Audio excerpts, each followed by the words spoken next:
Amin'ny kafaliana lehibe no iolaka sy tafako amintsika mianakavy androany.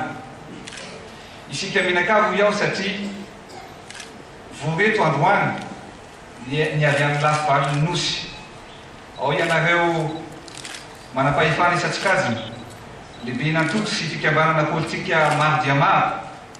Ianareo Ampanjaka, Tangalameny, Azomanga, ianareo mpitarika fikambanana isatsikaziny, fa indrindra ny avy amin'ny fiarahamonim-pirenena sy ny lavitra isatsikaziny avy any amin'ny faritra maro manerana any Madagasikara. Ao ihany koa ianareo ray aman-dreny am-panahy rehetra manatrika etony. Tompolasy sy tompovavy, amin'ny fomba mahazatra antsika malagasy, raha misy ny tokony ifanatonana sy ifampiresahana amin'ny ankonana, dia izay le antsointsika hoe dinidinika amin'ny fatana. Raha misy dinika tokony atao eo amin'ny lafikavana, dia mifanatona avokoa ny mpianakavy ka raikitra ny donakafy ny mpianakavy.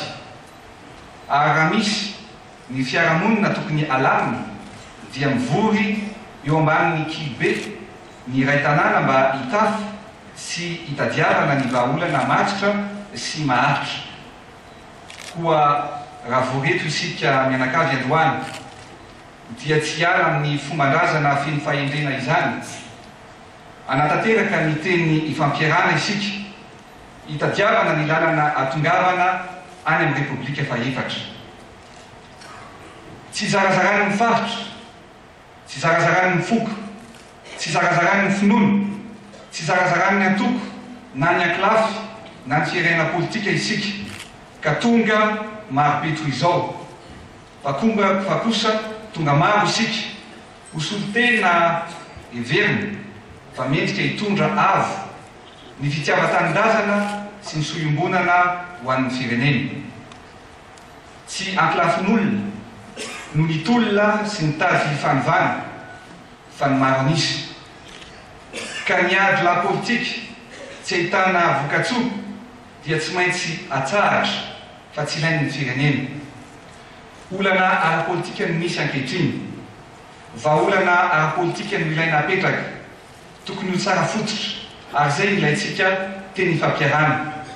Tiako ny teny sy manamarika androany fa tsy mintsy olona efatra na olona iray intsony manomboka eto no anapaka no avy ny firenena fa itsika tsirairay avy nanatketony.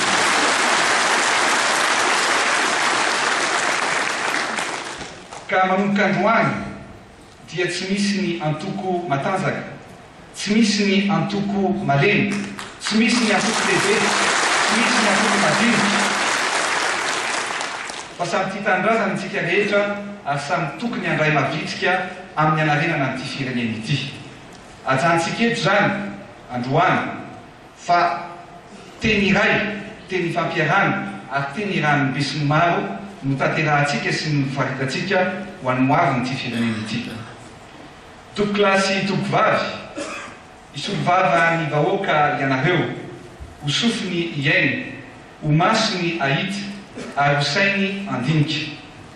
Mba ahafahany tsirairay manatanteraka ity atrikasa ity ao anatin'ny teny fampiarana marina tokoa, ka hitera vokatsoa ho antsika mianakavy, dia mamela aly ianareo hanolotra torolalana vitsivitsy.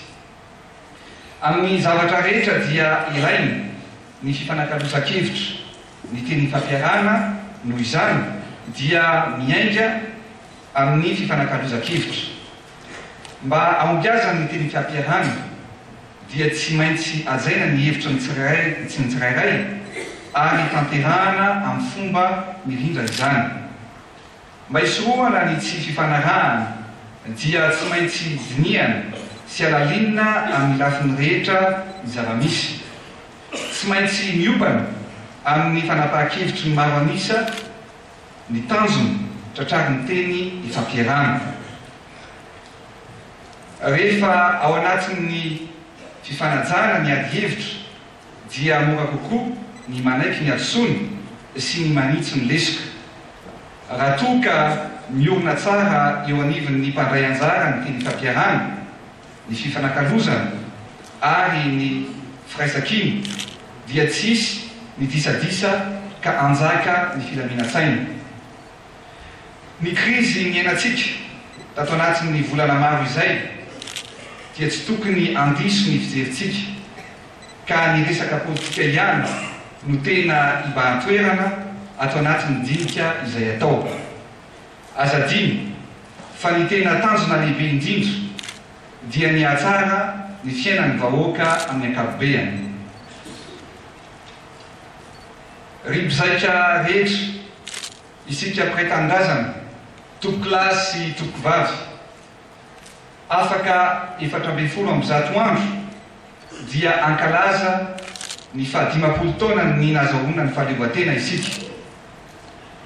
Ho an'ny fianakaviantsika, ho an'ny vady aman-janantsika, rarina raha amboninahitra no ahitan'ny malagasy samy malagasy vahaolana ho an'ny firenena izay mahatonga antsika, izay ahitantsika mba hivoahana amin'izao crise politika iainantsika izao, dia nitsoran-kevitra ekeniny rehetra dia in'izao mba ahafahany taranaka faramandimby miaina miaraka, manofy miaraka ary miasa sy manorina miaraka amin'ny Repoblika Fahefatra izay andraindrany ny vahoaka maro eran'ny Madagasikara.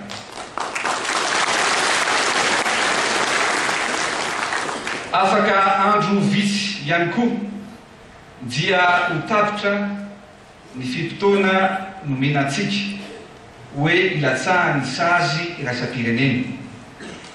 Hitsara isika hiariatrika ny tsy fahazahoany izao tontolo izao nilanja ny fanovana marina tiany maro anisa katsaina. Koa andeha ho lazaintsika amin'izao tontolo izao amin'ny alalan'ny safidy mazava sy tsy ampisalasalana amin'ny zavatra rehetra hodiniantsika sy hotapahantsika eto, fa ny malagasy no misafidy sy mamaritra ny hoaviny.